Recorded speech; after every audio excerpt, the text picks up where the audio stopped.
বিসমিল্লাহির রহমানির রহিম। আজ ঢাকা শেয়ার বাজারে সূচক ৩৯ পয়েন্ট বেড়েছে।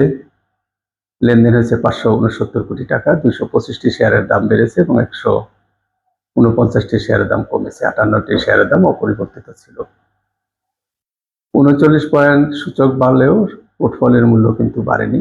গতকালও একই অবস্থা হয়েছে। গতকাল সারাদিন সূচক পজিটিভ ছিল, শুধু ক্লোজ হয়েছে ১.৫ পয়েন্টের বেশি নেগেটিভ, কিন্তু পোর্টফোলিওর মূল্য বাড়েনি। এখানে কোনো বিষয় আসা সংশ্লিষ্ট আছে কিনা সেটি ডিএসই কর্তৃপক্ষকে খতিয়ে দেখার জন্য আমি অনুরোধ করছি। পুঁজিবাজারে আরেকটি যে আতঙ্ক তৈরি হয়েছে সেটি হলো আর ক্যাটাগরি। শেয়ার বাজারে তালিকাভুক্ত ৪০০ কোম্পানির মধ্যে আমাদের ১১০টি কোম্পানি জেড ক্যাটাগরি এবং বন্ধ কোম্পানি আছে। এই কোম্পানিগুলোকে আলাদা প্ল্যাটফর্মে নিয়ে এর ব্যবস্থাপনা করার কথা এখানে সুপারিশ করা হয়েছে। বলা হয়েছে যে এই শেয়ারগুলো ক্রয় করলে ৩০ দিনের মধ্যে বিক্রয় করতে পারবে না, আর লেনদেনের সময় দেওয়া হয়েছে ৭ দিন।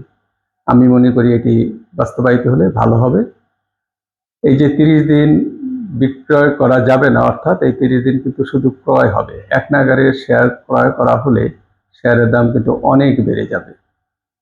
এর একটি উদাহরণ আছে। এর আগে ৪০-৪৫ টাকার একটি শেয়ার প্রায় ১,০০০ টাকার কাছাকাছি গিয়ে পৌঁছেছিল।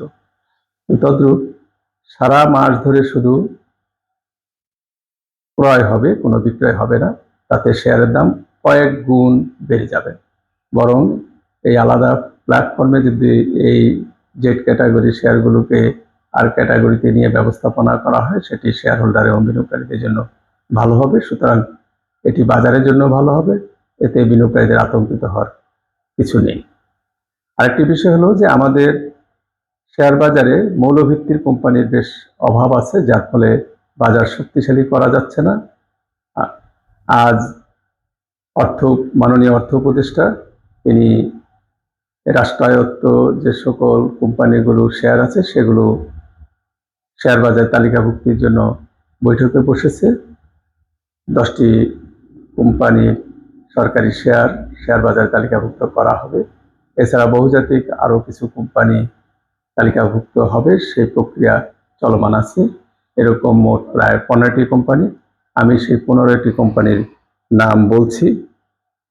এই কোম্পানিগুলোর মধ্যে হবে খুবই নামকরা কোম্পানি, আপনারা জানেন। এগুলো পুঁজিবাজারে আসলে আমাদের পুঁজিবাজার অবশ্যই খুব শক্তিশালী হবে।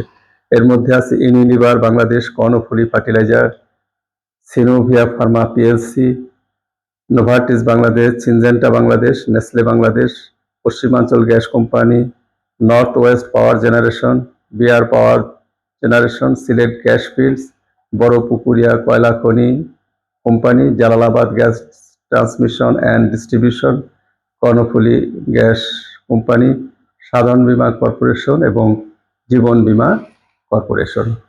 এই কোম্পানিগুলো যদি আমাদের শেয়ার বাজার তালিকাভুক্ত হয়, এগুলো মৌলভিত্তির শেয়ার এবং আন্তর্জাতিক মানের। বহু দেশে এই কোম্পানিগুলোর কিছু কিছু কোম্পানি বহু দেশে তাদের শাখা প্রশাখা আছে, উৎপাদনকারী প্রতিষ্ঠান আছে। সুতরাং এইগুলো তালিকাভুক্ত হলে আমাদের শেয়ার বাজার অবশ্যই শক্তিশালী হবে। সুতরাং এই উদ্যোগকে আমি সাধুবাদ জানাচ্ছি।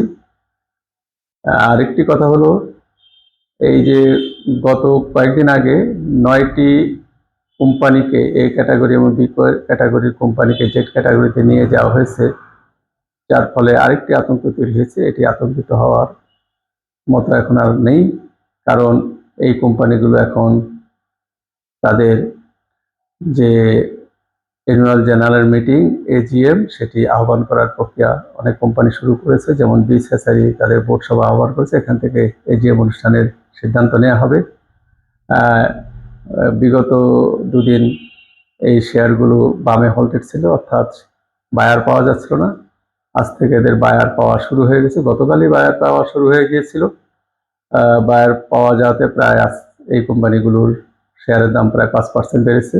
আগামী দিন এবং এর পরের দিনগুলোতে এই শেয়ারগুলোর দাম আরও বাড়বে, বেড়ে আগের জায়গায় গিয়ে পৌঁছে যাবে বলে আমি মনে করি। সুতরাং আতঙ্কিত হওয়ার কিছু নয়। এই কোম্পানিগুলোর এজিএম অনুষ্ঠিত হবে এবং শেয়ারগুলো যাদের আছে তারা ধরে রাখেন, আপনারা ভালো মূল্য পাবেন। আপনাদের সবাইকে ধন্যবাদ জানিয়ে আমি আমার বক্তব্য শেষ করছি। আসসালামু আলাইকুম।